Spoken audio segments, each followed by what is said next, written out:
Yo, what is up guys? My name is Speqtor and welcome to the My Pokemon Team tag. I was tagged by Callum, aka HoodlumScrafty, the creator of this tag, and he tagged me like 3 weeks ago.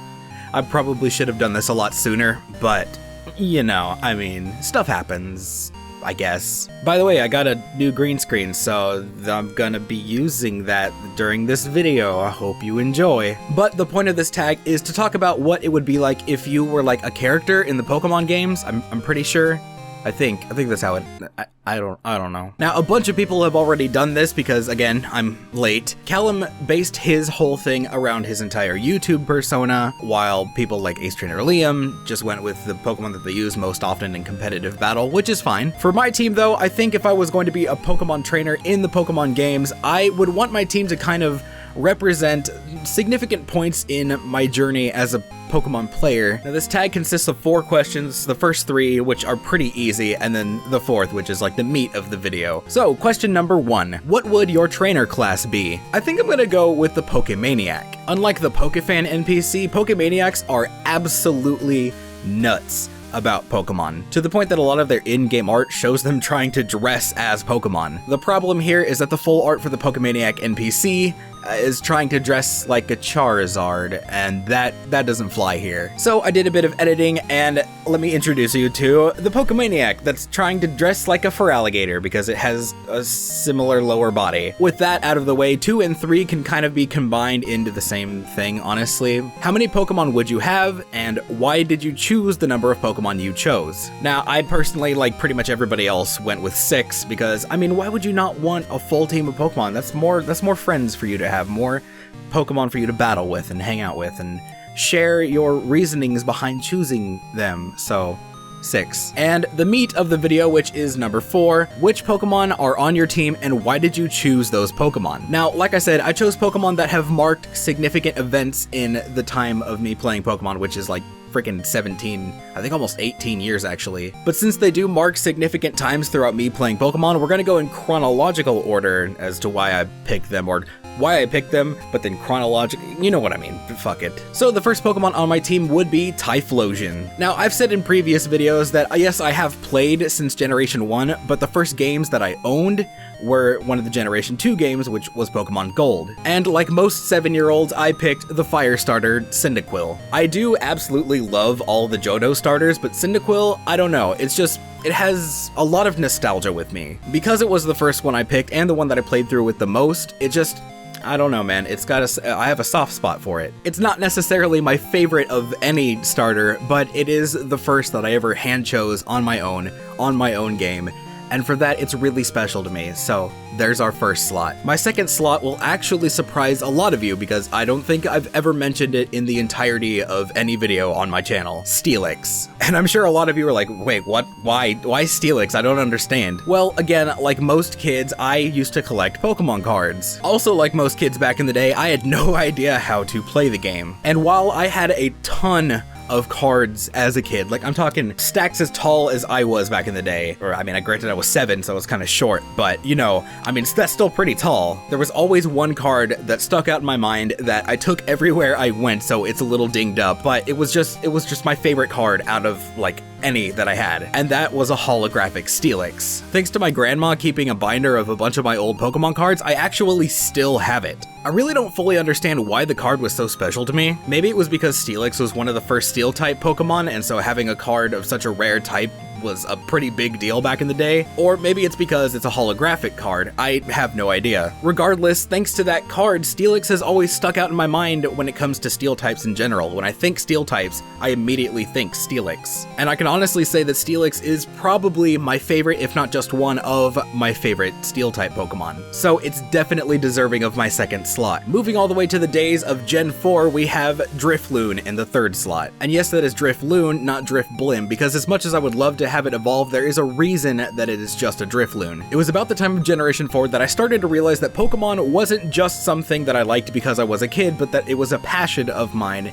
and that it was going to stick with me through my young adulthood and even into my adulthood. And thanks to that realization, Generation 4 became one of my favorites, and I played through Diamond and Pearl and Platinum like so many times. But around the time that I was 13 or 14, I also started to be able to use the internet with my parents' permission and stuff, because they were really sheltering up until about the time that I was like 15. So I finally started to get to use the internet, and thanks to that, I learned about the in-game event that you can get at Valley Windworks and get yourself a Drifloon. I found out about it on a Monday, and I eagerly awaited until a Friday, not knowing that you could just change the day in your game system. But I eagerly waited, and I finally caught my first Drifloon, and it was probably the point that marked me loving ghost types so much, because it was such a cool thing to finally do like something cool in the game that you like, I don't know, like up until that point, every cool thing that happens in the games, events and stuff, was all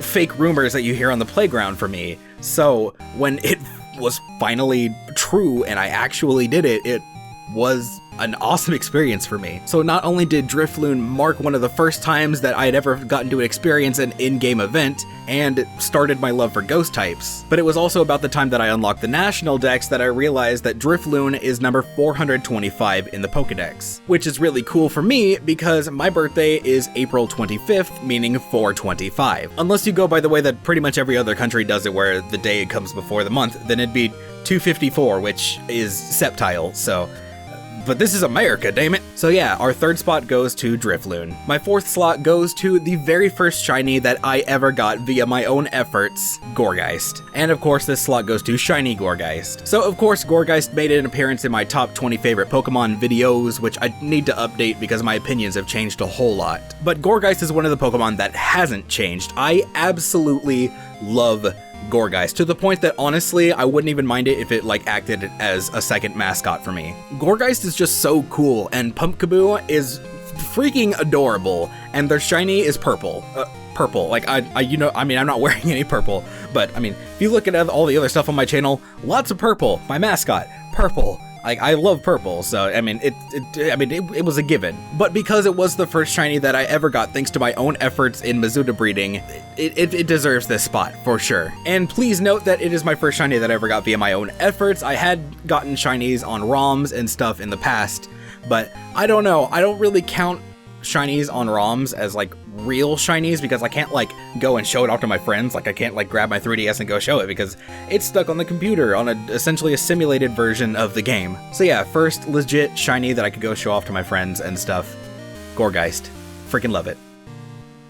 Next Pokemon. My fifth slot goes, of course, to Chandelure. Now there's not a lot that I have to say here, honestly. I mean, it's Chandelure, but it does mark one of the most significant points in my entire career of Pokemon, which is this, my channel, getting to do all of this for the entertainment of you guys because I love it, and now I am even able to do it as my job, which is awesome to me. And Chandelure as my mascot is just kind of the manifestation of everything that I've done here and everything that I've worked for and all the support that you guys show. So it really goes without saying that Chandelure is definitely deserving of that fifth slot. I also think it goes without saying thank you guys for all the support that you show. You guys are just awesome. I love you guys. Our final slot goes to Sudowoodo. Shiny. Now Sudowoodo is a Pokemon that I just like as it is anyway. I have always liked it since Generation 2. I always thought that it was sort of the better version of Snorlax, if you will. And I've also said that I was really excited around the time of Generation 4 when I found out that Sudowoodo got a pre-evolution in the form of Bonsly. Which, by the way, look, I got a Bonsly and its bulbs are probably gonna chroma key out. So this probably looks really weird. But what makes Sudowoodo so significant and shiny is when I first started doing live streams. Now, I absolutely love live streaming. In fact, I love it so much that I streamed at like 2:30 in the morning last night just because I really wanted to. But Bonsly was the first Pokemon that I decided to shiny hunt on the streams. And it took a whole 3 streams and like over 600 eggs to get the shiny Bonsly.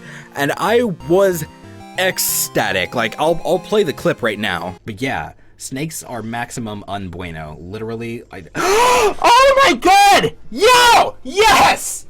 Finally! Yes! Oh my fucking god! Oh my god, it's so pretty! I'm so happy right now. Oh my god! I'm like hyperventilating or something. Oh my god, yo.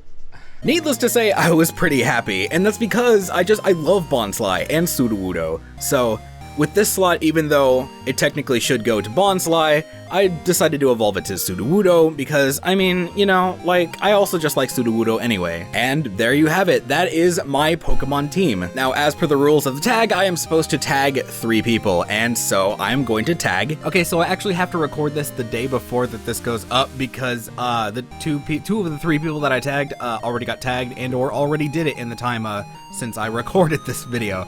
So my new tags are Mr. 1-Ups. There's not a good chance he'll do it, but I mean, do it if you do it. That would be super cool. I also want to tag FeintAttacks because he likes to do this kind of thing, or it seems like anyway. He likes to get tagged. And lastly, I want to tag Miss Fushi because I don't know. Let's get her involved because she's cool and she makes good content. So yeah, Miss Fushi, get on it, girl.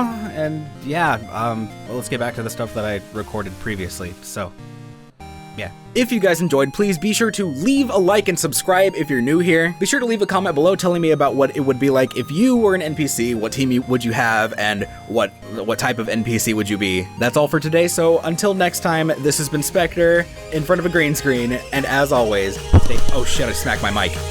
Stay bueno.